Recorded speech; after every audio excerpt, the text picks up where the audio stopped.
Bismillahirrahmanirrahim. Assalamualaikum warahmatullahi wabarakatuh. Sahabat Radio GP dimanapun kalian berada dan fan Marc Marquez dimanapun kalian berada, selamat siang. Sebelumnya kita berselawat dulu seperti biasa. Allahumma salli ala Sayyidina Muhammad. Allahumma salli ala Sayyidina Muhammad. Allahumma salli ala Sayyidina Muhammad sallallahu alaihi wasallam. Welcome back to my channel Radio GP. Oke teman-teman, untuk hari yang berbahagia ini Mimin ingin infokan sedikit, yang mana Mimin sedang mencoba untuk membuat video menarik untuk teman-teman semuanya. Jadi Mimin akan berusaha untuk mengubah sedikit demi sedikit, dan Mimin tetap mohon dukungan teman-teman semuanya untuk mensupport channel Radio GP supaya meledak gitu teman-teman ya. Oke teman-teman, untuk hari ini Mimin akan memberikan info Marc Marquez dulu ya. Dan ada beberapa info lainnya, yang mana untuk kabar terkini Marc Marquez teman-teman, seperti biasa mungkin ada yang sudah mengetahui atau yang belum ya. Yang mana Marc Marquez untuk saat ini dirilnya membuat naik, yaitu seperti biasa Marc Marquez sedang menaiki motor ya. Sedang menaiki motor MX motocross teman-teman ya. Motocross sedang berlatihan. Di mana dia latihan? Di sirkuit Alcaraz ya, tempat biasa Marc Marquez nongkrong istilahnya gitu ya. Ini Marc Marquez dengan gayanya, dan ini ada videonya semut Cervera gitu ya. Gitu teman-teman ya. Wah, ini Marc Marquez. Wih, ini persiapan untuk melangkah tangga kejuaraan dunia 2024 ini teman-teman. Kalau 2025 memang Marc Marquez kemungkinan besar sudah berada di dalam kotak juara dunia gitu teman-teman. Yakin kali loh Min. Kita harus yakin. Harus yakinnya gitu ya. Soal melenceng itu udah takdir gitu teman-teman ya. Kita yang penting harus niatnya harus yakin gitu. Gitu dulu teman-teman ya. Soalnya yang penting kita sudah usaha ya. Yang pengakhirannya kita tidak tahu apa yang terjadi. Apakah ini itu kita tak tahu. Yang penting kita harus usaha dan harus yakin gitu teman-teman ya.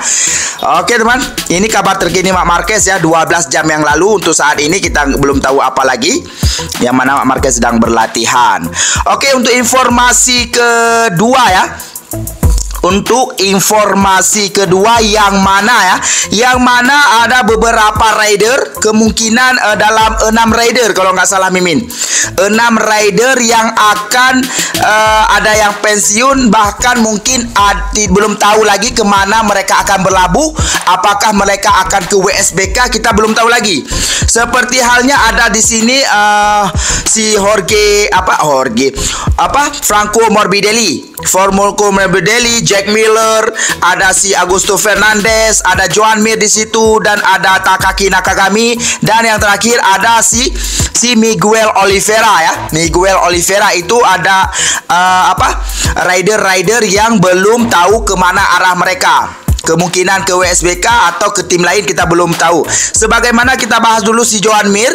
Joan Mir tidak malu-malu lagi mengungkap rasa kecewanya atas performa Honda yang bermasalah selama 2 musim terakhir. Juara dunia Moto3 2017 dan MotoGP 2020 ini bahkan mengaku tidak tahu apakah fisik dan mentalnya bisa bertahan lebih lama menghadapi keterpurukan pabrikan sayap tunggal tersebut. Saat ini Joan Mir dikabarkan membidik tempat di Trackhouse Racing, bersaing dengan rider Moto2 yaitu Joe Roberts. Namun rider Spanyol ini juga menimbang-nimbang keputusan pensiun dini. Di lain sisi, Joan Mir juga bisa menjadi mencari tempat di WSBK yang menyediakan banyak kursi kompetitif yang masih kosong. Jadi Joan Mir ini sudah nggak peduli lagi, dia sudah membahas terus di media yang mana dia ada artikel yang mengatakan dia sudah nggak tahan lagi, sepertinya dia ingin melakukan pensiun, dia bisa untuk menghabiskan bersama keluarga kecilnya, itu yang dikatakan oleh Joan Mir sendiri. Namun kemungkinan besar juga ada tawaran dari WSBK, untuk saat ini kita belum tahu. Namun niat si Joan Mir ini adalah ingin memperebutkan kursi di Trackhouse tersebut. Kalau menurut Mimin, kalau bersaing dengan Joe Robert, Mimin rasa dia akan kalah. Si Joan Mir akan kalah. Kenapa? Si Joe Robert ini adalah warga negara Amerika, dan Trackhouse ini sedang mencari rider yang berasal dari negaranya tersebut. Joe Robert sangat kuat sekali untuk berada di Trackhouse. Untuk Joan Mir, Mimin terus bilang minta maaf lah Joan Mir. Untuk Trackhouse, untuk pintu kamu tidak ada. Itu aja Mimin bilang. Oke, kita lanjut dengan si Jack Miller, yang mana Jack Miller telah dipastikan terdepak dari Red Bull KTM Victory Racing pada tahun 2025. Kursinya akan diambil alih oleh debutan sensasional Red Bull gas-gas Tech 3, Pedro Acosta. Namun KTM belum rela melepasinya dan menawarkan kontrak baru untuknya agar mau bertukar tempat dengan Acosta. Miller juga dikabarkan sedang bernegosiasi dengan Repsol Honda sebagai pengganti Joan Mir. Namun rider Australia ini juga berpotensi pindah ke WSBK bersama Ducati. The Trailer diketahui membela Bologna Bullet di MotoGP pada tahun 2018 hingga 2022 dan memiliki hubungan yang sangat baik dengan mereka. Jadi untuk posisi Jack Miller ini teman-teman ya, yang mana sudah kita ketahui, yang mana posisinya sudah diambil alih oleh si Pedro Acosta ya, sudah resmi. Namun untuk saat ini Mimin sudah mendapatkan informasi yang mana Jack Miller menerima tawaran yang mana dia akan bermain di gas-gas Tech 3. Sebagaimana teman-teman ketahui, gas-gas Tech 3 untuk musim 2025 mereka tidak lagi seperti tim satelit. Nama saja tim satelit, namun motornya mereka akan memberikan motor tahun 2025. Jadi KTM akan menurunkan 4 motor tahun 2025. Sebab itu gas-gas Tech 3 itu nama saja satelit, namun motornya mereka tetap seperti motor pabrikan. Istilahnya contoh seperti Ducati Pramac. Pramac tim satelit, namun pasokan motornya tetap motor 2025. Itu sudah resmi. Dan Jack Miller sudah menyatakan dia tidak menyatakan untuk keluar, bukan berarti memindahkan sesuatu tim. Dan dari pernyataan tersebut Jack Miller sah berada di gas-gas Tech 3 untuk tahun 2025. Rumor untuk menggantikan Joan Mir itu sudah terbantahkan. Dan kita beralih ke Franco Morbidelli. Saat ini Franco Morbidelli membela tim lewat Prima Pramac Racing. Namun Pramac sedang serius mempertimbangkan opsi pindah ke Yamaha. Dan ini bikin nasib Morbidelli tidak menentu. Pasalnya Morbidelli dan Yamaha enggan kembali bekerja sama usai musim 2022 dan 2023 yang kelam. Morbidelli diperkirakan akan mendapatkan bantuan dari VR46 Rider Academy akan bisa bertahan di MotoGP. Namun performa Fabio Di Giannantonio yang lebih kompetitif dan konsisten membuat Pertamina Enduro VR46 sulit untuk menolak mempertahankan Di Gia. Jika Morbidelli terdepak dari Pramac dan tidak dapat mendapatkan tempat di VR46, maka juara dunia Moto2 2017 dan runner-up MotoGP 2020 ini berpotensi pindah ke WSBK. Ranah Superbike pun bukan tempat asing bagi Morbidelli yang merupakan juara European Superstock 600 pada tahun 2013. Jadi untuk kasus Franco Morbidelli ini, Mimin mendapatkan informasi ya, yang mana Mimin sudah katakan dia tidak ada tempat. Kalau seandainya Pramac resmi menjadi tim satelitnya Yamaha, sudah tentu Franco Morbidelli sudah tidak ada tempat. Karena apa? Karena seperti yang Mimin katakan tadi, Franco Morbidelli dengan Yamaha hubungan sudah retak ya, hubungan sudah retak dan mereka tidak ingin bekerja sama lagi. Dan rumor sekarang Pramac sedang panas sekali. Bahkan Gigi Dal Ignas sendiri mengatakan yang Pramac kemungkinan akan hengkang dari Ducati. Ya, sebab apa? Sebab pengaruh besar dari pentransferan si Marc Marquez. Ya, dari situ, dan bahkan Jorge Martin sudah menyatakan ke Aprilia, ya, ke Aprilia. Jadi Pramac ini sudah nggak ada opsi lagi untuk bertahan atau gimana gitu. Kita belum ada peresmian yang Pramac akan ke Yamaha, belum ada resmi. Namun isunya masih panas sekarang ya. Jadi di sini si Franco Morbidelli ini mengandalkan VR46. Ya, jadi di sini sponsor enduro dari VR46 ini tidak mau mengambil si Franco Morbidelli ini karena di Gia sangat luar biasa sekali. Kita belum tahu lagi apakah Franco Morbidelli akan pindah ke Pramac menjadi tim Yamaha. Kita belum tahu lagi. Mungkin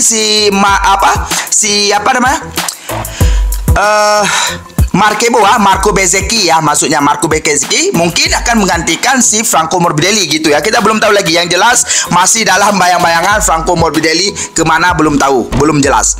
Oke, kita lanjutkan dengan si Miguel Oliveira. Posisi Miguel Oliveira di Trackhouse Racing saat ini terus terancam apabila ia kerap diasapi tandemnya yang lebih muda, Raul Fernandez. Kini kursinya pun diperebutkan juara dunia MotoGP 2020, yaitu Joan Mir, dan rider Moto2 asal Amerika Joe Roberts. Oliveira yang merupakan ex-rider KTM dikabarkan punya potensi kembali ke pabrikan Austria tersebut lewat Red Bull Gas-Gas T3. Namun persaingan cukup banyak, yakni Jack Miller, Enea Bastianini, dan Maverick Vinales. Atas alasan ini, pindah ke WSBK bisa jadi opsi yang dipertimbangkan secara serius oleh Miguel Oliveira. Jadi untuk Miguel Oliveira ini masih panas ya, masih panas, belum ada juga tim kemana dia. Dan untuk ke Trackhouse, Joan Mir sudah kita singkirkan tadi, dan untuk Jack Miller juga kita sudah singkirkan karena Jack Miller bertahan di Gas-Gas. Dan untuk Miguel untuk ke Gas-Gas kemungkinan nggak bisa juga. Kemungkinan Miguel akan ke WSBK. Namun kita belum tahu lagi rumor yang selanjutnya ya, karena masih banyak tim yang belum menyatakan siapa rider mereka untuk tahun 2025 gitu teman-teman ya. Oke, untuk yang ke berapa ini? Yang kelima ya, yaitu Takaki Nakagami. Takaki Nakagami bisa menjadi merupakan rider Honda yang jarang mengeluhkan buruknya performa RC213V. Ia bahkan terus bekerja keras membantu Honda mencari kemajuan. Namun Takaki belum juga meraih podium sejak bergabung dengan LCR Honda IDMSU pada tahun 2018. Terlebih ia sudah berusia 32 tahun. Takaki Nakagami terancam digantikan rider Moto2 asal Jepang, yaitu Aigura. Pindah ke WSBK diperkirakan akan menjadi opsi bagi Takaki Nakagami. Berasal dari Jepang, ia punya peluang membela Bimota by Kawasaki Racing Team yang belum menentukan masa depan Alex Lowes. Ia juga bisa jadi opsi menarik bagi GYTR GRT Yamaha WSBK. Jadi untuk Takaki Nakagami ini memang Mimin terus katakan sudah dipastikan dia akan tersingkir. Karena kenapa? Karena teman-teman bisa lihat dari sejak 2018 bergabung dengan LCR Honda sampai saat ini Takaki Nakagami satu pun podium belum merasakan. Jangankan 1, 2, 3 pun belum merasakan. Tapi kalau untuk pole position, untuk pole position ini itu Takaki Nakagami sudah mendapatkan ya. Namun kalau untuk juara belum pernah. Kemungkinan dia akan tersingkir pada tahun ini. Oke. Kalau setelah itu dia bergabung WSBK kita belum tahu lagi. Pokoknya ini masih dalam rumor panas teman-teman ya. Oke, yang terakhir kita ada Augusto Fernandez, yang mana musim 2024 ini adalah tahun kedua Augusto Fernandez di MotoGP. Namun juara dunia Moto2 2022 ini sulit tampil kompetitif dan bahkan kini konsisten diasapi tandemnya yang jauh lebih muda di Red Bull Gas-Gas Tech 3, yaitu Pedro Acosta. Fernandez pun dikabarkan sedang mencari kesempatan kembali ke Moto2. Namun Fernandez bukan lagi rider belia. Pada September nanti ia akan menginjak usia 27 tahun. Alhasil bisa dimaklumin jika kebanyakan tim di Moto2 yang merupakan kejuaraan junior enggan menggaitnya.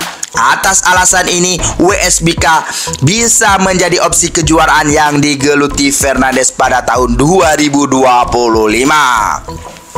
Jadi untuk Augusto Fernandes ini kasihan sekali performanya lebih buruk lagi di saat Pedro Acosta naik ke kelas MotoGP. Jadi baru nampak performa si Augusto Fernandes ini seolah-olah sangat hancur gitu ya. Padahal kalau si Pedro Acosta menurut Mimin kalau dia tidak segila itu atau tidak seperforma itu, kemungkinan si Augusto Fernandes ini kemungkinan masih bertahan di gas-gas. Namun karena Pedro Acosta sudah naik ke kelas MotoGP dan menunjukkan performanya yang sangat luar biasa sekali di tahun pertamanya ini ya, bahkan di seri perdana ini aja sudah membuat si Augusto Fernandes ini sudah mulai terlihat tidak ada skillnya gitu ya. Jadi itu yang membuat kemungkinan si Augusto Fernandes ini akan tersingkir dari MotoGP 2025 ya.